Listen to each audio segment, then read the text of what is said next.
All right, I just asked Tony to open the door. Yep, and she did. That's good. All right, cool. So Tony has opened the door to let some folks in, which is good. A little early, but that's fine. She's working on. I have to say, Jessica, this is actually one of my favorite ones that I do for two reasons. Number one, you get all the tough questions. And number two, these are the questions that I get all year long.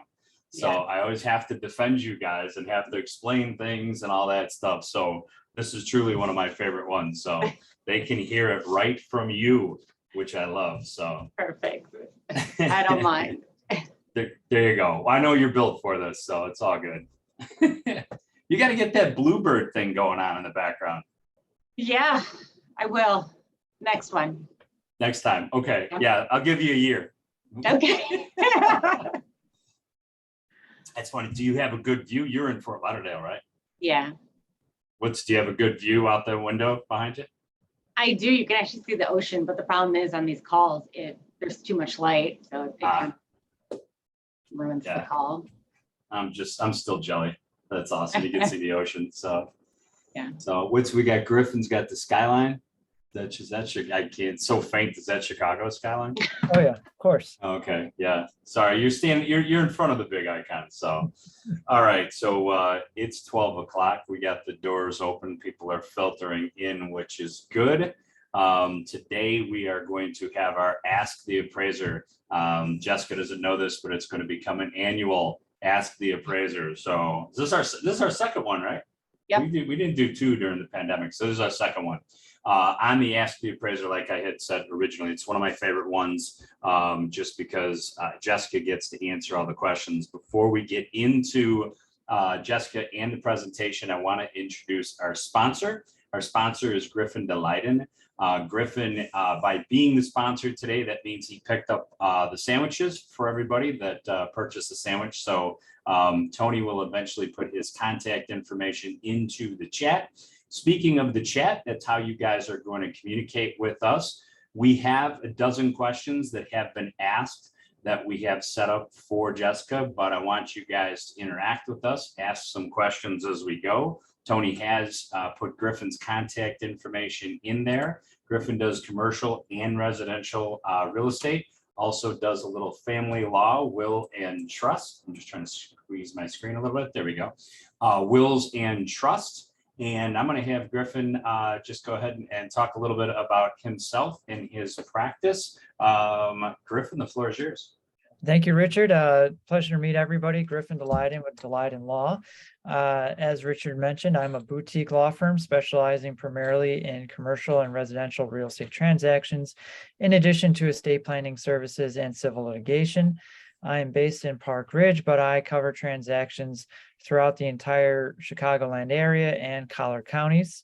I can also assist your clients with setting up any wills or trusts and assisting with their estate planning needs. I appreciate the opportunity to be here, so thank you, Richard. Thank you very much, Griffin. Thanks for taking care of everybody, and please give Griffin an opportunity. I know we've heard really good things. The feedback from our clients on Griffin has been amazing. So if you guys are looking for a good real estate attorney who is aggressive, has high communication skills, Griffin would definitely be your guy. Let's see here. So now we want to go and we want to talk and introduce ourselves to Jessica. And Jessica Massad, she is the owner of Bluebird. I got to read this. Valuation. Okay, I have to get used to that, guys, because her previous company, we won't talk about that, but that's the one I've known her with for the last 10 years. She's actually helped our office here for over 10 years. And to put things in perspective, Jessica, while based out of Florida, her appraisal management company has appraisers from coast to coast and across the nation. In last year alone, did over 180,000 appraisals. So Jessica is just a wealth of knowledge. She's been amazing to work with as our company. We certainly have enjoyed the relationship, and you guys will find, aside from being beautiful, she's also very, very intelligent when it comes to appraising. You're going to get all your questions answered here, and we'll answer a few too while we're at it. But with that, Jessica, if you want to introduce yourself, and then I'll start with the questions. Sure.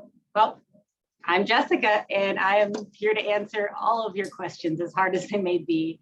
I have a ton of experience, and unfortunately, a ton of experience with problems. So I can pretty much answer whatever you need, and hopefully, by the end of this, you guys walk away feeling, much better about appraisals and where you stand, and communicating and all that. So let's do it. Absolutely.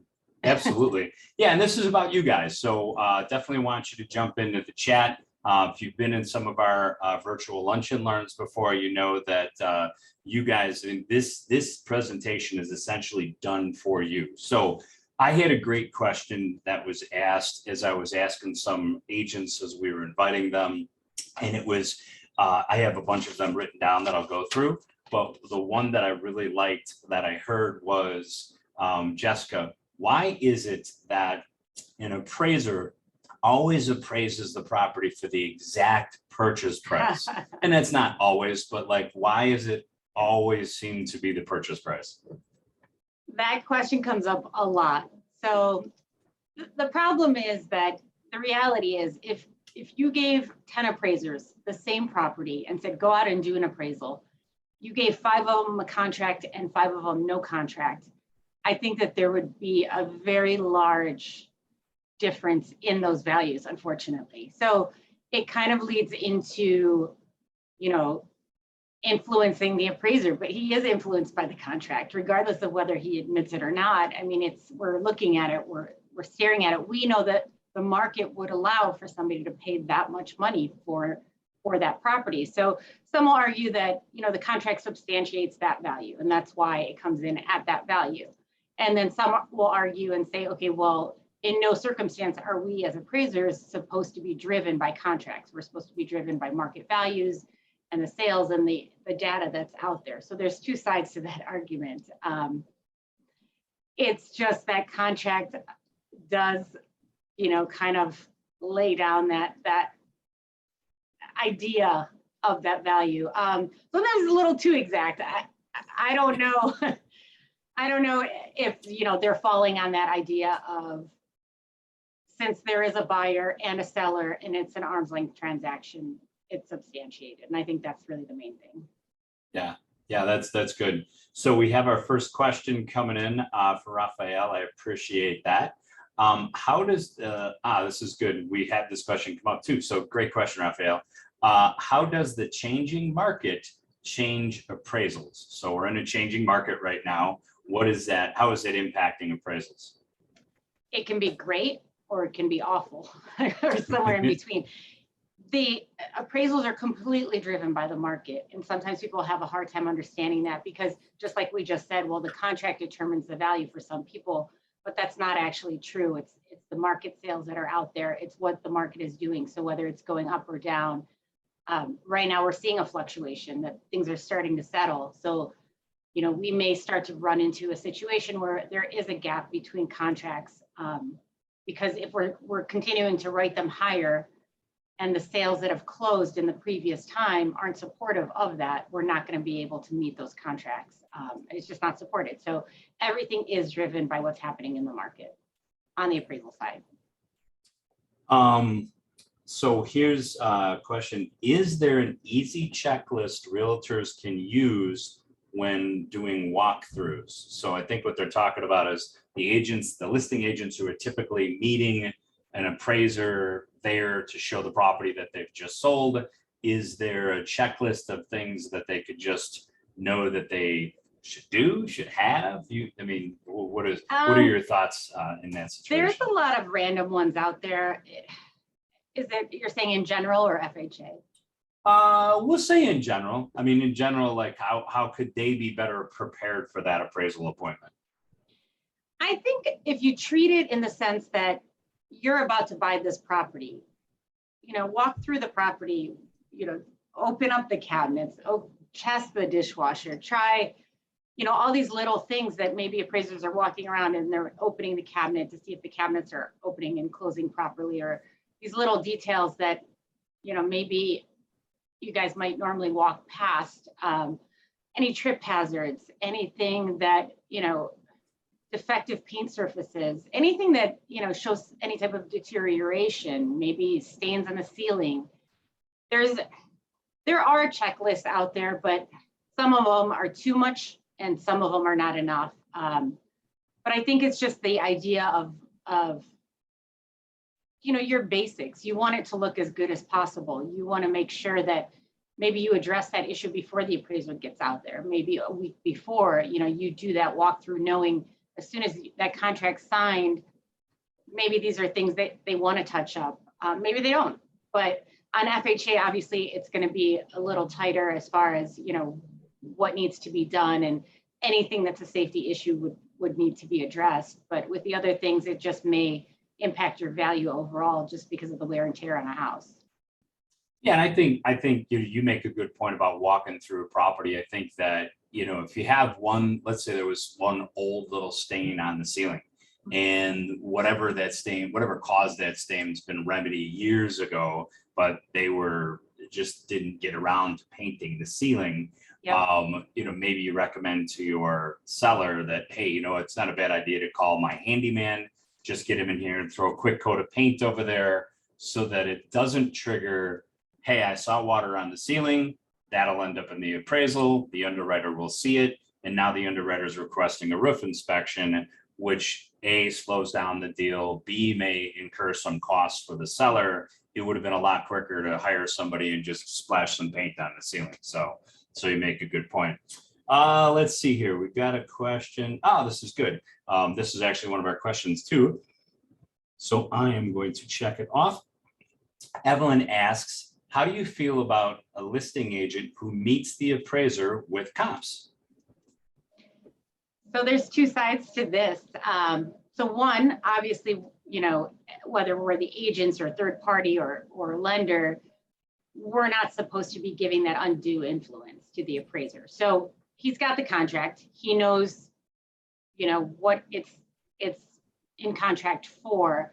I think at that point, it's more about letting him do his job and kind of giving the appraiser that respect, where from the agent side, I think you guys just really want to help and say, okay, well, there's plenty of comps that support it.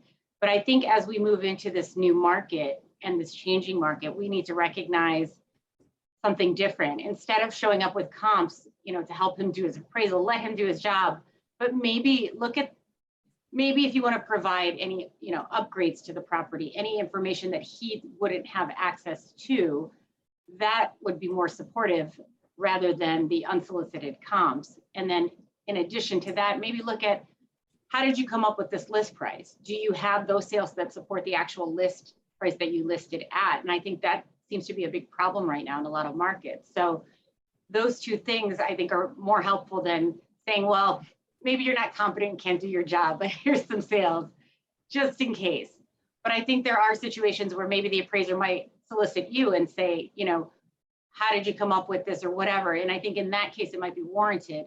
But I think to just simply show up and say, here's the sales you should be using, I think kind of damages that relationship in a lot of situations. So I think giving him your information, giving him the upgrades, anything that's been done to the property I think can go a lot further versus that information.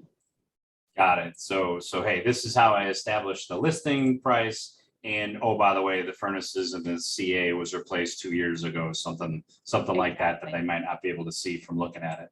So Cool. Let's see here. So Alice Green asks, what if you had an appraisal that you didn't agree with, where the appraiser used properties that are not arm's length and the appraisal came in lower as a result? How do you dispute the appraisal? I probably could have just got to that last part. So you don't agree, how do you dispute the appraisal? Well, no, there's the important detail, because they said that what was the issue with the sales? The comps that were used in the appraisal were not arm's length. So in other words, it might have been a transaction between family. Right. And as we know, those tend to be discounts relative to fair market.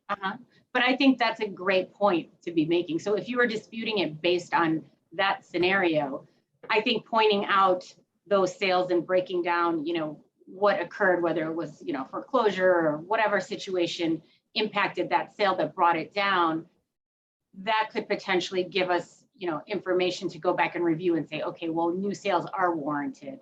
Let's go back and review this, versus just disputing it and saying, okay, well, here's 3 sales you should have used. That alone warrants him going back and opening up that dispute. So a dispute should only be opened if there's a warrantable reason, and that's a great one. Okay, so Alice made a great point. If she saw or was able to determine they were arm's length transactions, and I don't know, maybe that shows up in the MLS, but if she's able to actually prove that they were non-arm's length transactions, if we will, then yeah, that would be great. So great question, Alice.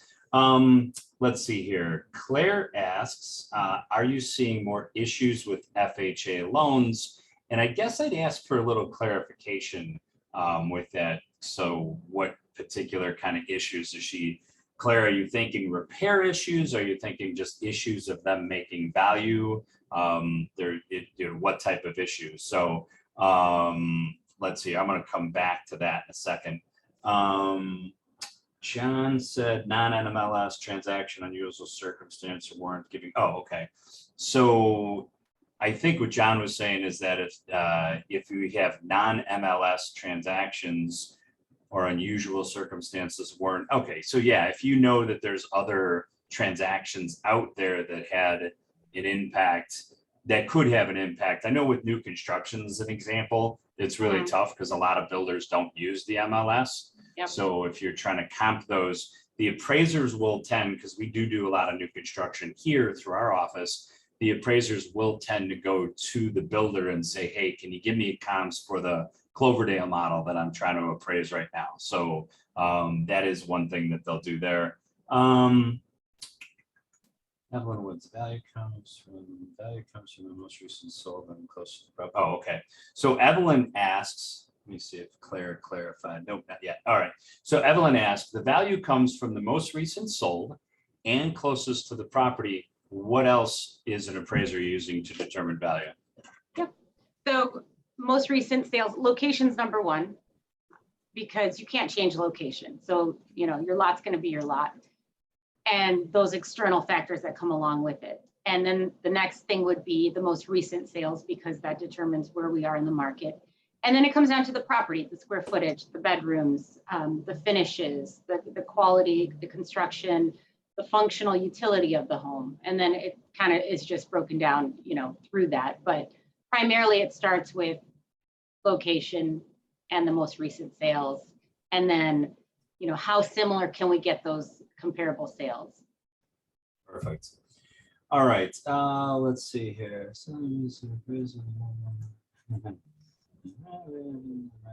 Okay. So Anna, so I'm not sure too. First of all, does your company appraise mobile homes?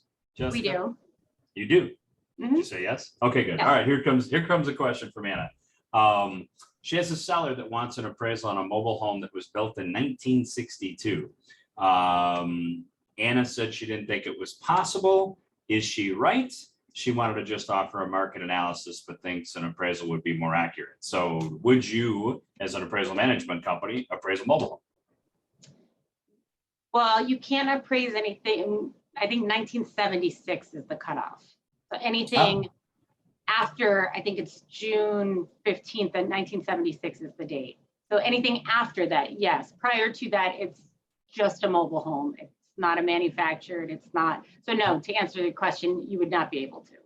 Oh, okay. All right. Interesting. Who set that date, by the way? I'm just curious. I think it's HUD that came up with the actual date. Okay. Yeah. Interesting. Let's see here. Judy asks, does seepage or peeling paint affect a conventional loan? So an appraiser's walking through doing a conventional loan, you have seepage maybe in the ceiling, maybe some peeling paint. How does that affect a conventional loan?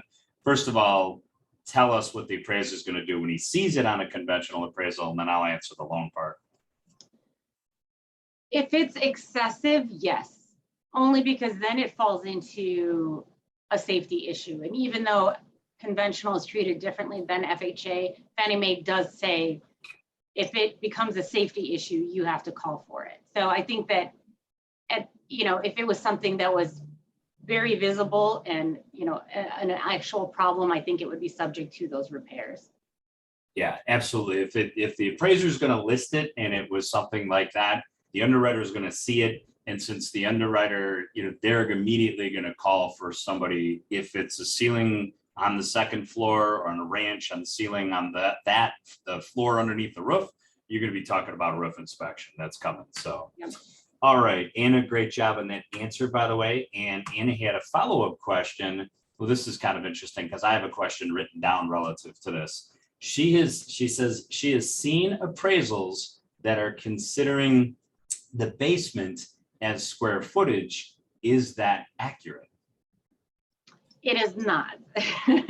So we used to be able to play with that. And so there were scenarios that if every home you had, you know, was similar and typical for that area, then we could count it, but we would do it across the board. So we would do the subject property and then all the comparables because it was the norm.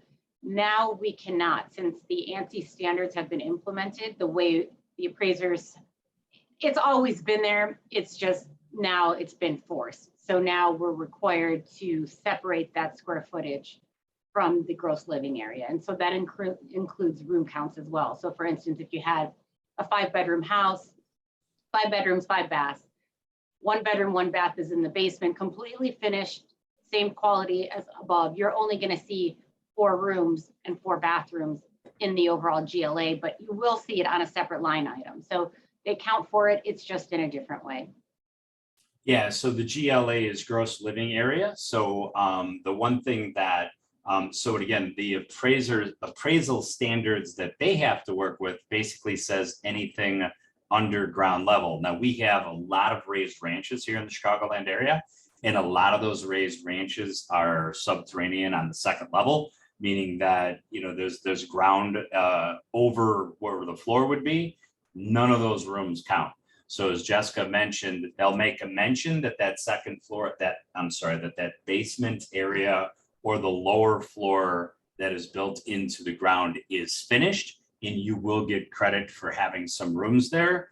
However, it doesn't count in the overall room counts, because that was one of our questions. So, all right, let's see here. Let's see how we're doing here. All right.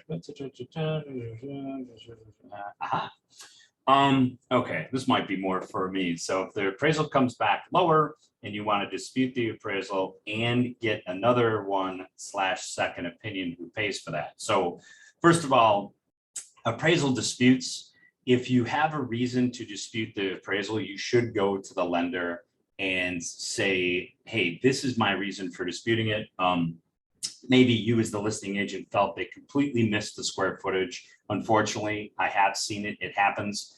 Jessica's appraisers are fantastic. Sometimes we see appraisals as an example on VA, where we don't really get to control who's involved in the appraisal process. We will see a missing of a square footage, something that doesn't match. Maybe they went to the county records, took that square footage, and the room addition was never really included. And so if you're aware that there's an extra square footage there, you could certainly bring that up, number one. Number two, if you think you have better comps than the ones that were provided and you as the listing agent got your hands on the appraisal to see those comps, you could certainly go back to the lender and say, here, why weren't these 3 comps considered? We also talked about the situation where the comps used were maybe inferior because they were non-arm's length transactions, or they were foreclosures and things of that nature. Now, as far as getting a second appraisal, very, very difficult to do in our world.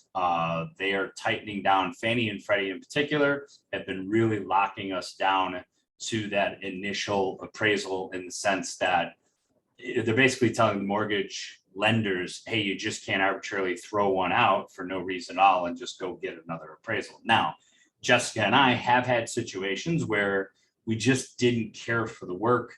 We thought that there was enough information. We had to go to the manager of our appraisal department, justify that the work that was done we thought was inferior. We tried to challenge, they refused to budge. We felt strongly enough about it, and then we went ahead and did it. Now, in that situation, because I do feel that the appraisal the management company is our partner. If our appraisal management company made that mistake and there's enough evidence where I can back it, then I'll take on that expense. So that's maybe not the policy of another bank or a credit union or a lender, but if you guys are working with me, I'm going to work with you. If we've got justification and it doesn't make sense, we'll figure that out.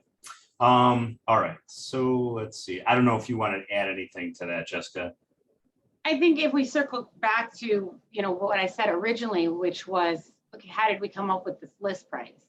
And, that's a key component when these disputes come up, because I've had scenarios where I have these conversations with agents and the listing price isn't supported even by your guys' own sales. So I think that's a really important factor in it is, you have accessibility to that data. Just look at it. And, if it's strong and it's supported and makes sense, then I think, we have a much stronger dispute. But if it's not, it kind of ends there, because we can't have this open-ended battle that just doesn't make sense and we don't have the data to support it. Yeah, I mean, a lot of times Jessica and I have seen where, the property's a ranch and the listing agent throws a bunch of 2-stories at us and it's just not the same style of property. So, that's, if there's plenty of ranch comparables, then we were stuck using those ranch comparables, which brings me to a great question Alice asked. I want to scroll back to us.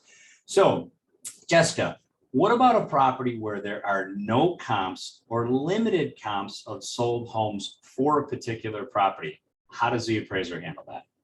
Great question, Alice.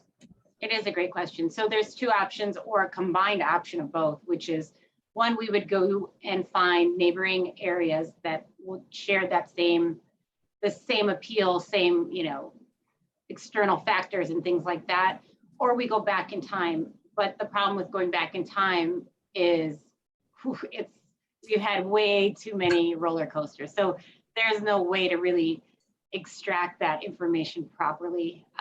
It just wouldn't be accurate. So you'd have to combine both. You could go back in time maybe to find something locationally and use it as backup, but then your next step would be to go further away. And it doesn't necessarily become a distance thing at that point, because you might have a city right next to you that doesn't share any of the same influences, where maybe something 10 miles away does. So I think it's just a matter of pairing them and extracting those sales from the next market over.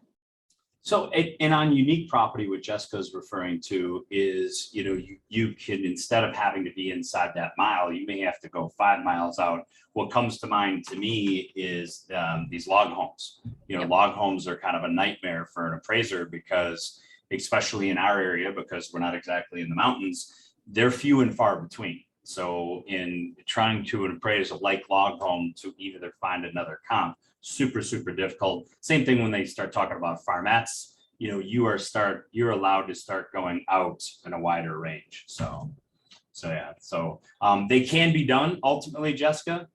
It's just a lot more work for the appraiser. Mm-hmm. Yeah. So, all right. All right. So Denise is asking how that is handled for a raised ranch or tri-level. I think we were talking about the square footage or the square footage on a raised ranch or tri-level. Any levels that are underneath the ground are not counted in the gross living area. So we kind of covered that, nor are the rooms counted. So if you have 2 bedrooms in a raised ranch that are in the lower level in a bathroom, none of that stuff's going to hit your room count in our world. Right. Jessica can give you credit. Go ahead.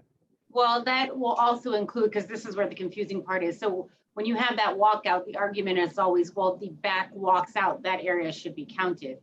It's not. The entire level is completely discounted and placed in a different area. So that's all basement. So even if half of it, 50% of it is a complete walkout, because a portion of it falls below grade, all of it's going to be discounted that same way. Yeah.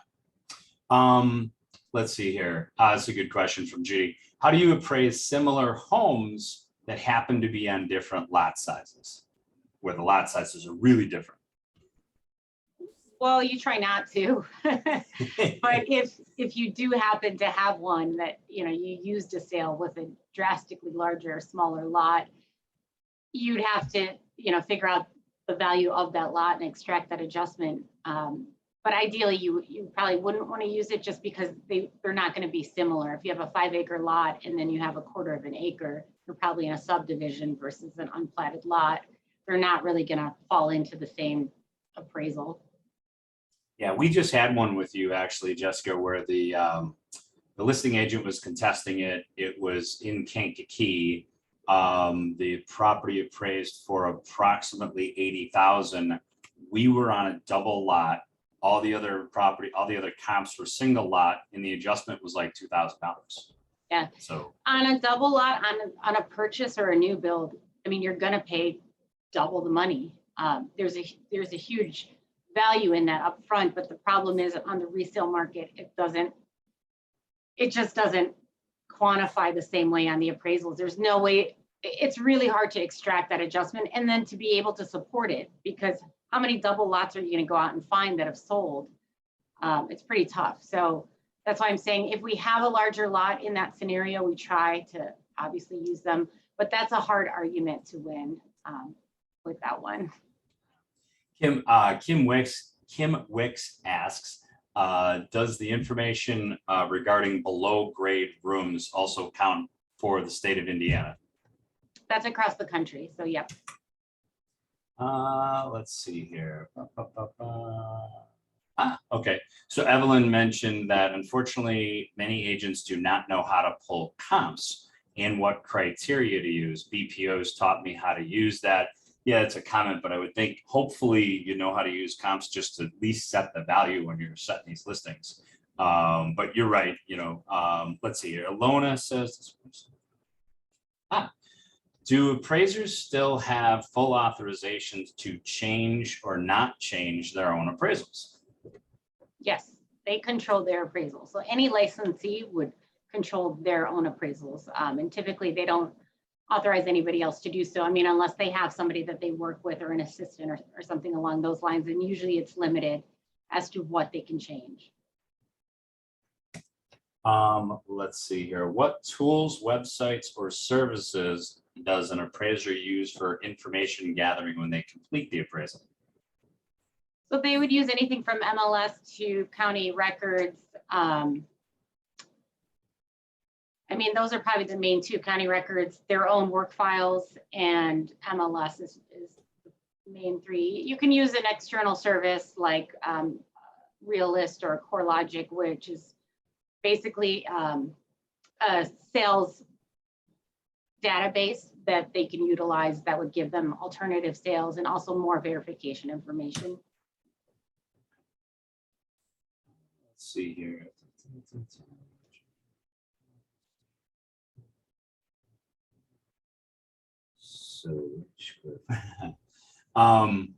So Evelyn asked that she's seeing rehabbed homes where the former square footage from the assessor was lower and presently the square footage has increased after the rehab. So which square footage should be used? I think I want to ask this question in two different ways. Number one, so the assessor had a number, they rehabbed the property but didn't add anything as far as GLA to it. But now they're saying instead of the property being 800 square feet, it's 1,000 square feet. Which one is the appraiser going to use? How do they determine square footage? So square footage is going to be determined by their own measurements, but in that scenario just described, was it permitted? Because why hasn't the county updated their record? So that would probably be the first red flag. And sometimes they're just behind, maybe the permits were pulled and all that, and they just, maybe the assessor just didn't come back out. So the appraiser would always go by their own measurements over anything. So this one gets fought a lot on disputes where the county says, 1,500, the appraiser is at whatever, 1,365 because of a cutout or some measurement. But the appraiser, regardless of whether it's good or bad, should always use their own measurements to, determine that square footage.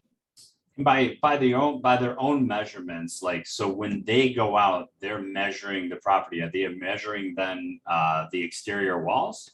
Yes. Okay. So they're coming up with their own measurements by walking the property and doing an exterior wall check. Okay, cool. Okay. Very cool. lots of questions. We really appreciate you guys. So I haven't had to go back into my list too much, but let's see here. Can the realtors see the comps that the appraisers are using? No. No. Yeah. I mean, by the time the appraiser has pulled the sales, some of them will pull them before they go out to the property. Some of them want to inspect the property, check the condition and do their walkthrough first before they pull them. But as far as that information, no, not until the appraisal is complete would you see those sales. Yeah, so they're going to finish the appraisal. They're going to send a copy of that to us. They're going to send a copy of that to the buyer. We, as the lender, cannot send the appraisal to the listing side unless we have written permission from the buyer. So if we have written permission from the buyer, we're more than happy to turn that over, but we have to have their consent. All right. Yeah, this. Jessica, in the Chicagoland area, I'm only going to ask because we have Chicagoland people here. Are values coming down in price? They are. It's happening everywhere. So it's not even specific to there, but yes, that market is starting to settle. We are seeing those prices come down. So for you guys as the agents, I mean, it's something to think about when you're taking on new listings and things like that, how you're going to determine that list price. But there's definitely a settling happening. I don't think we're going to have, a massive decline, but I do think that things will stabilize.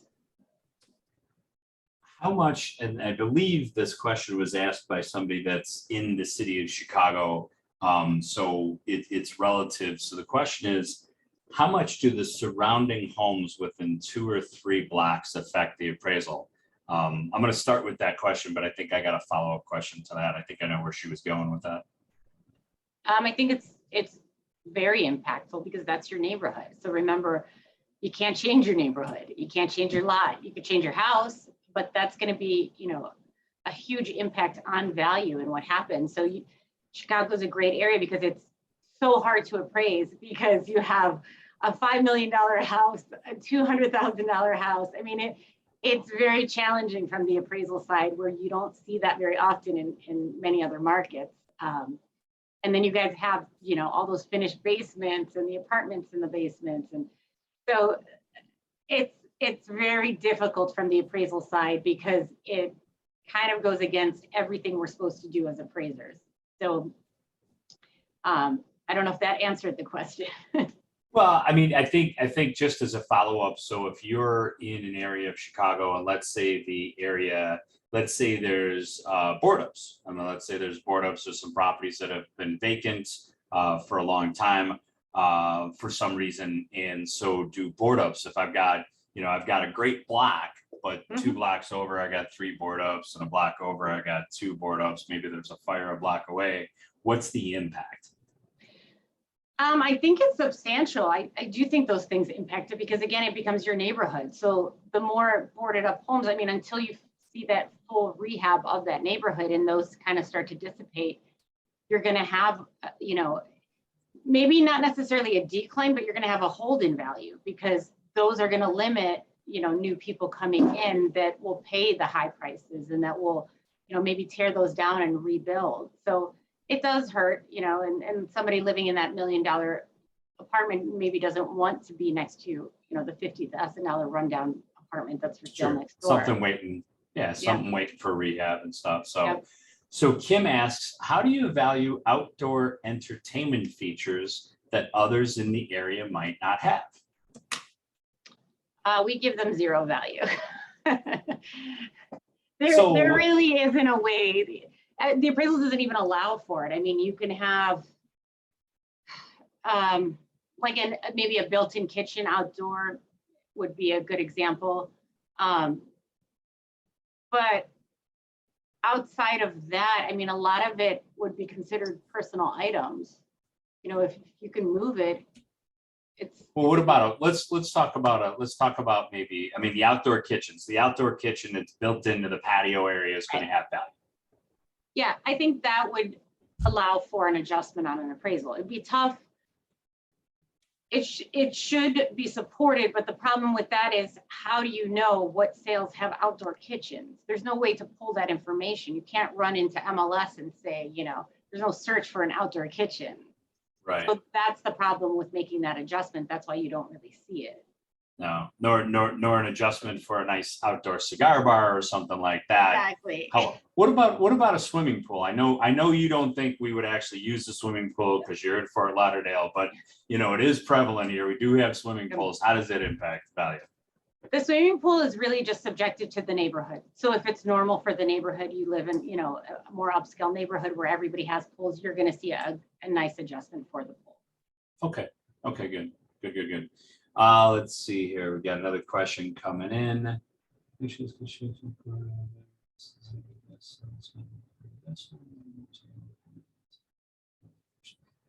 I think this is more of a comment than a question. So to the parties, to the parties in the transaction, and maybe we're talking about the extras. Extras in construction quality are very important. Buyers desire the best. Sellers want to recoup investments. To you, though, in determining value. Oh, this is a question. I'm sorry. To you, Jessica, in determining value, what's more important, quantity, square footage, or quality of construction? That's a great question. I think it's really going to be relative to the neighborhood. If you live, in a custom built neighborhood, I think, you're going to need to be within that same range of quality of home. So you can't put, a low grade home in that neighborhood and expect it to be marketable, even though it might be huge. So where maybe if you're out on a farm, maybe quantity might be better. You have a large lot and a giant home, and that makes sense. So I think they're both important, but in different markets. Yeah. So the market where the house is being built has a lot of bearing on space versus quality. So Exactly. Yeah, I mean, if you're in a custom home area, you're not going to put Formica and vinyl flooring and things like that. So there's a higher expectation, I would gather. So let's see here. Evelyn asks, how is a house with a coach home in the rear appraised? That would be considered a single family with an accessory unit. So, we would treat it as a guest house or whatever we want to call it. But they would get value for an ADU, exactly. Yeah. So it's going to have some value then? Yeah, it's going to have value. And some of them are very extravagant. They're awesome. It's like, so it depends on that. But sometimes with those, it's almost better when it's not the top of the line. They've spent $500,000 building this amazing little mini house, because you can't substantiate the value within the market. So a normal adjustment for something like that I've seen is like, it can be anywhere from 20,000 to 75,000, but it's never really going to break that range. And that's a very wide range, and a lot goes into that, but that's the norm. Yeah, and ADU is now becoming more acceptable through Fannie and Freddie because we have a housing shortage. So they've actually written some things in there where, as long as the community, the village, whoever's governing that area, that home is okay with it, then they're going to be okay with it. Let's see here. How much? How much more is a newly renovated property worth versus a similar home with that has updates that are from 30 years ago? A newly renovated home versus. Yeah, so we've got a new, we've totally got we have remodeled renovated versus no updates is what we're saying. Exactly. Okay. Yep. It's huge. I think especially in the market that we have today, we don't have a ton of homes on the market. So in a situation like that, we probably wouldn't be using that outdated home. We would try to find homes with, more similar upgrades that have been recently rehabbed. Yeah, so you're going to try to find better comps as far as that's concerned. So more of those. So that's good. Let's see what we got on our list. I'm sure I understand this question. So hopefully whoever asked it is on our in our call right now. Would we lend on a property where the appraiser listed water? Oh, okay. So if the appraiser listed that, let's say, and I just had a conversation with an agent about this. Let's say the appraiser got there and there was 2 inches of water on the basement. What I lend on that, my underwriters are going to basically say, hey, we're going to need a foundation or a basement cert from a professional company like a basement waterproofing company, or a licensed contractor to go in to say that there isn't foundational problems. We're going to need a letter that says the basement's okay. You know, maybe the sump went out and it was something that was temporary. Maybe they had a power outage and it was something that has nothing to do with the foundation. But unfortunately, when the appraiser gets there, if they see the water, they're going to list it. The underwriter is going to see it, and we're going to ask for further due diligence. I will lend on it, providing I can get a letter from a contractor that states that isn't a permanent problem. One other thing I want to comment about that, CrossCountry is unique in the sense that we will allow repair escrows. Not every lender will do that. So if there are repairs cited and the buyer's willing to take on the cost and the seller is not, or not able, or said, hey, as is, the buyer has to go out and get 2 bids. They have to commit to one of those contractors. Whatever the bid is, they have to put up with CrossCountry 1.5 times the bid, and then they have 30 days to complete that. We don't outsource any part of that. We keep that in-house, so it keeps the cost to do that low, and it also allows the buyer to get in and get the house and make whatever the repair might be. So let's see here. What about a new construction home? Okay. Okay. So we've seen, I think, and this is a good one because we've got a lot of subdivisions that are now, we've got some new homes going in where maybe the subdivision fell apart during the housing bubble in 2006, 7, and 8. And now we've got new houses going in, but maybe somebody did a bunch of remodeling. The question is, what about a new construction home compared to an existing home where you've made many upgrades? So with new construction, the goal is always to use other new construction. So we would ideally want to stay with homes that are less than 5 years old if it's a brand new home. It gets really tricky. I mean, there are scenarios where there just aren't any sales and, you know, the builder's got nothing. So they're kind of forced to use them, you know, because there is nothing else. But it's just a really messy appraisal when that happens because there's so many different things to adjust for. I mean, you have to account for normal wear and tear, you know, for a house, let's say that was 30 years old or 15 years old and they used it just based on location. They just do their best to try to, you know, make those adjustments. But ideally, you know, staying under that 5 years kind of eliminates that tough obstacle of figuring out, you know, what exactly you can adjust for and how much and try to, you know, quantify that whole thing. So for a realtor's perspective, if they've got somebody in a subdivision where they gut remodeled this place, let's say it was 15 years old, and now there's a builder backfilling some of the lots that weren't developed and they're doing new construction, you guys as an appraiser are just going to go try to find new other gut rehab properties versus making that comparison just because the age swings too much. Exactly. Correct? Okay. Mm-hmm. All right, good. I think that answered that question. Let's see here. Not sure we addressed this one, but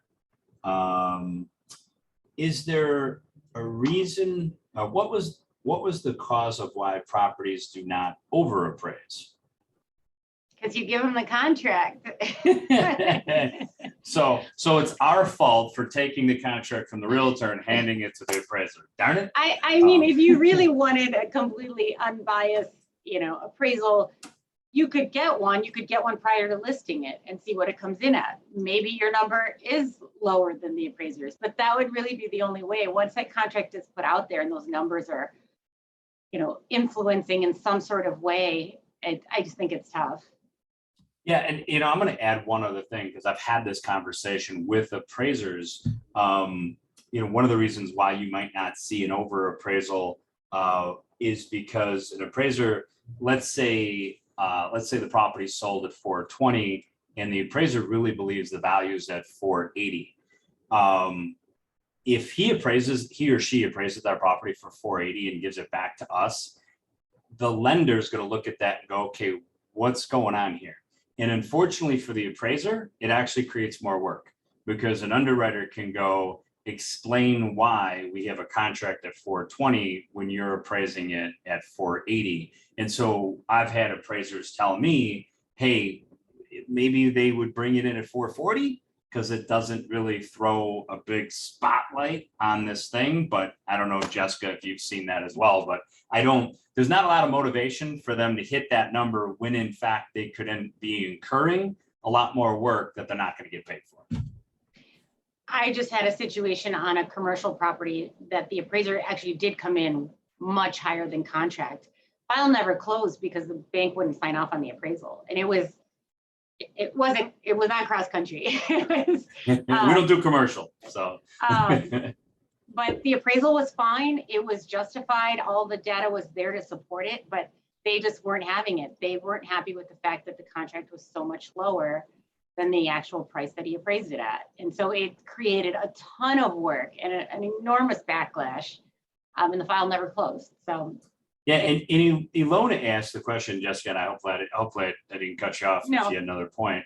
But Ilona asked the question, why would a larger appraised value be an issue with the lender? I'm going to go back to the bank for a second, but I think even with us, the question becomes,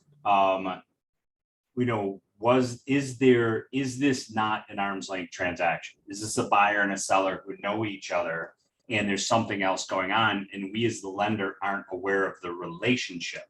And so, is there something going on in the background there? And I think, I can't answer for the bank and their philosophy, and they're going to be a little bit more rigid. I think from our perspective, our biggest concern as a mortgage lender is I make a loan, I have to make sure that Fannie and Freddie or FHA take that loan. And so when I go sell that loan to Fannie, now Fannie, by the way, they don't exactly audit these loans in a timely manner. We've gotten letters literally 16 months later going, hey, can you explain why the property appraised for 500 when it sold to 420? Good luck me finding a seller or anybody to actually have a conversation with to justify exactly what was going on 16 months ago. Some of the buyers won't even call us back. So when we're asking some of these odd questions. So ultimately we have to make loans that we have to sell. And for our perspective, we would just need to have something in the file that everybody understands. And we have actually had a letter, I've seen a letter in the file where the seller says, yes, I know it overappraised. I don't care. This is what I'm selling it for. I don't think it's right, but I don't make the rules. I just have to make sure we're making good loans that I can get sold and that our clients are getting in the house. So what else do we got here? Is an average? Oh, that's a good question. Evelyn, you've got some great questions today. So Jessica, is there an average age of appraisers? I think it's like 50 to 55. Okay. Do new appraisers still have to do a 2-year internship before going out on their own? Yes. So they're required to do you think, and I kind of want to speak to that one other thing, do you think that's one of the biggest hurdles for you guys bringing young appraisers or new blood and into the business? Yeah, it's impacted us, like crazy since this whole COVID situation and, the older appraisers, which is a bulk of them, some passed away, some quit appraising because they just didn't want to risk going back into the homes. And so once they took that long break, it was kind of like they were just done. So we had a giant amount that retired, and then there's just became this shortage while all that was happening. But they are lowering the standards back down a little bit to bring people in. So I think that we will start to see people coming back into the industry, and I think it'll help a lot. So John, I think this is a rhetorical question. John says, higher appraisals happened all the time in the early 2000s. Nothing bad happened from that, did it? So that's kind of funny. All right. So, So Anna's got a great question, and I like this question too. Should appraisers be local? And her follow-up to that is so that they understand the value of communities or towns. Absolutely. I think it's very important in specific neighborhoods and smaller towns, because somebody coming in might not, something as simple as maybe there's a street that's a cut-through street that everybody who lives there knows, you don't want to live on that street, or there's all these little things that, kind of occur and go on, and whether it's good or bad, that, are just local. And if you're not there and you're not present, you don't know the ins and outs of those areas, I think it's hard to kind of, look at the properties the right way, where maybe somebody coming in who's not local might have a very generic overview of the area. So yeah, definitely. Excellent, excellent. Okay, great. Let's see, I have another question that's written down. We addressed this a little bit, but okay, so yeah, we kind of talked about this, but I want to kind of follow up with this. So let's say there's no comps within a 1 mile radius and even 6 or 12 months back. Are you allowed to A, go 2 miles out, and B, can you go 18 months back for a comp? So I think especially now, the way the market's been, I don't think underwriters want to see anything that's 18 months old. I think that would be a very hard sell. I mean, you'd have to have something so insanely unique, like a dome home or something that is just very different. But your best bet would be to, extend that area. And again, it's not limited by mileage itself. It's just, as long as you can validate what you did and explain it properly so that everybody involved knows, it's fine. There's as a follow-up question to that, Jessica, I've had, can an appraiser go into another town for comps if they're lacking comps in the town that the property is in? Yes. Yeah, so they would go to the neighboring town. Again, as long as it shared those same influences, then you're fine. School district being one of them? School district, taxes, anything that could impact the value of that property and why, it's similar. Let's see here. Ilona asked on a commercial appraisal, how far back do you go? Commercial is different. Ideally, again, they want to stay within a year, but there's a lot more flexibility on the commercial side. So they could go back 3 years or 5 years. I mean, you might be appraising, a bank or building or whatever it is and everything in it. So it gets a little tricky. I mean, you can obviously go as far as you need to in the country, and the flexibility is much greater on those. So they're not really done the same way as the residential.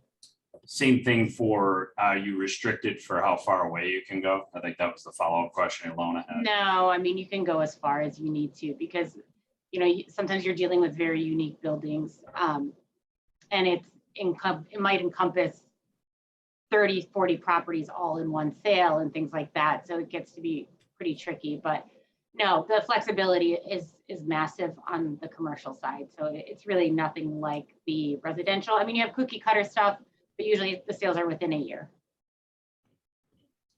Well, I've gotten through the questions that I have here. I wanted to ask if anybody else had any other questions. Oh, I do want to say one thing too.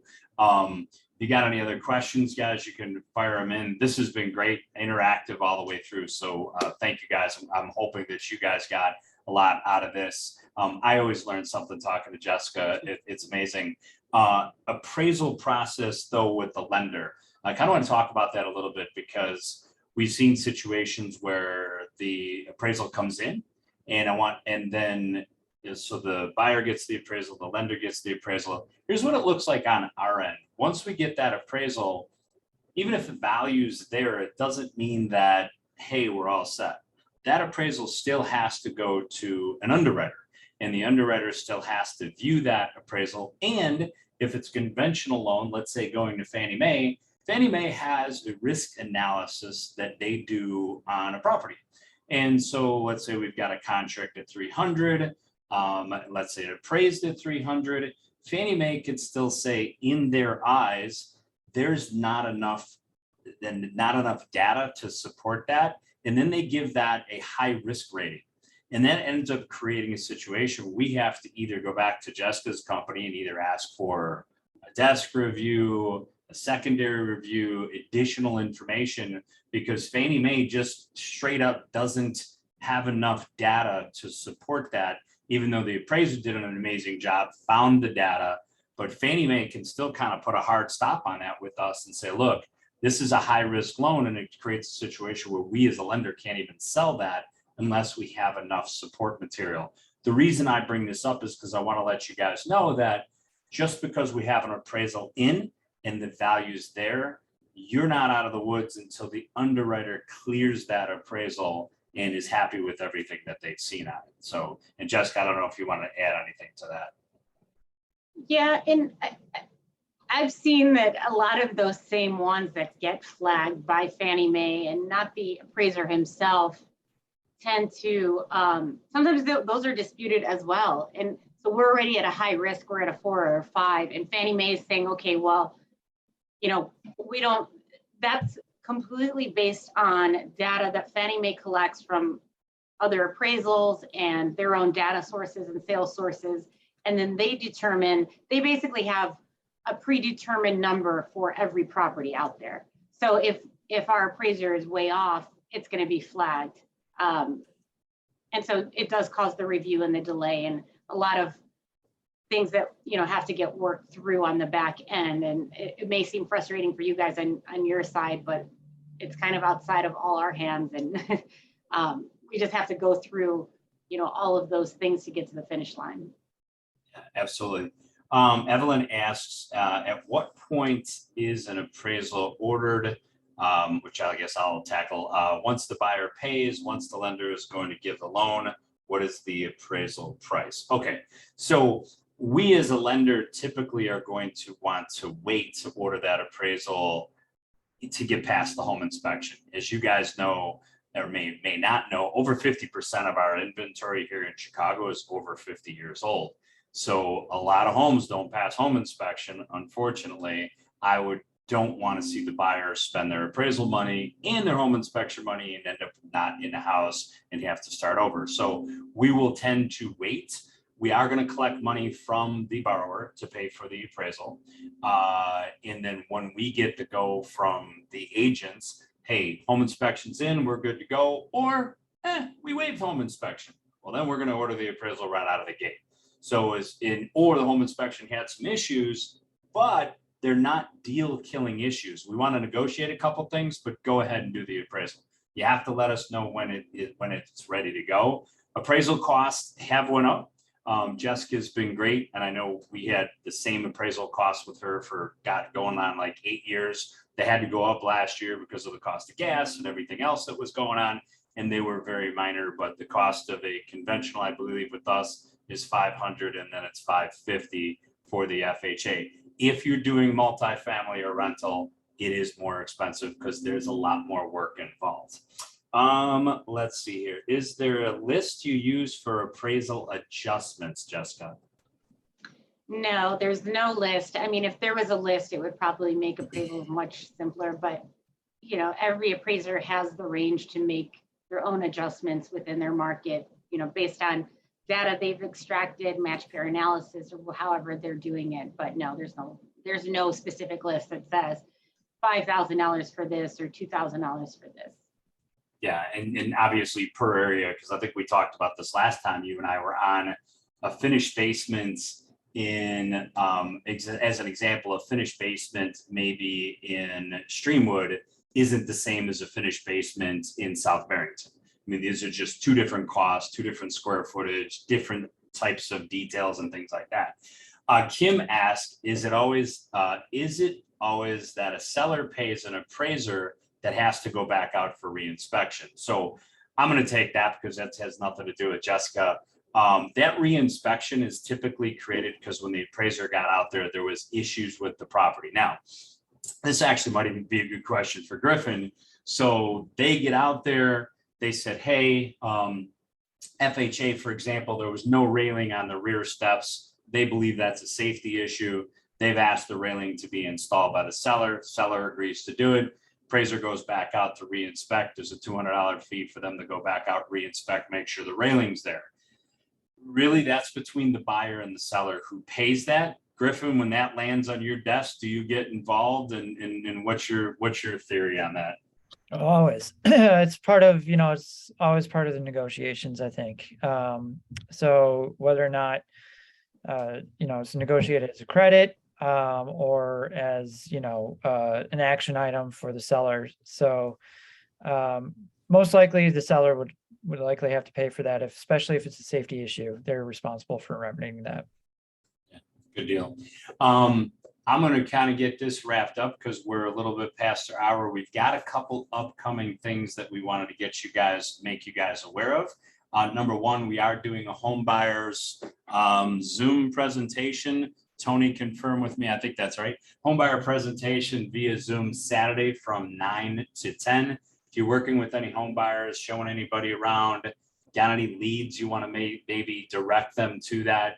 We kind of talk about the home buying process and why home buying is way better than renting.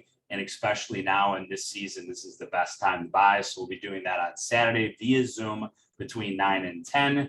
And then we do have a couple after hours events next week. For those of you that are on the north side, on Tuesday, we have an after hours event at Church Street Brewing. That's going to be from 4 to 7. They've got a really nice room that they have set up there for entertaining. You guys are welcome to come. For those of you on the south, in the south suburbs, we are going to be at a sangria making place Thursday.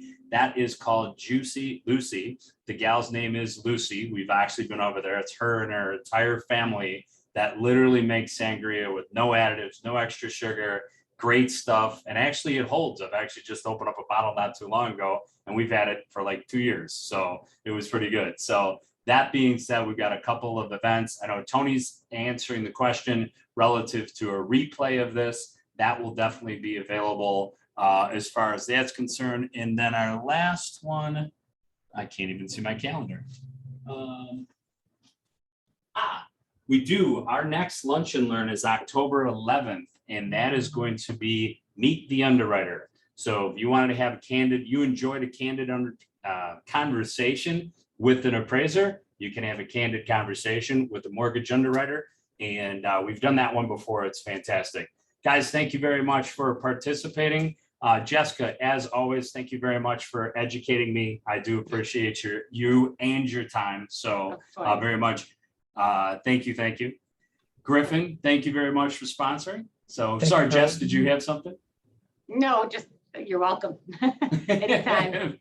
Till next Fair year. enough. Yeah, until next year. So till next year. And then Griffin, thank you again for sponsoring. We do appreciate that.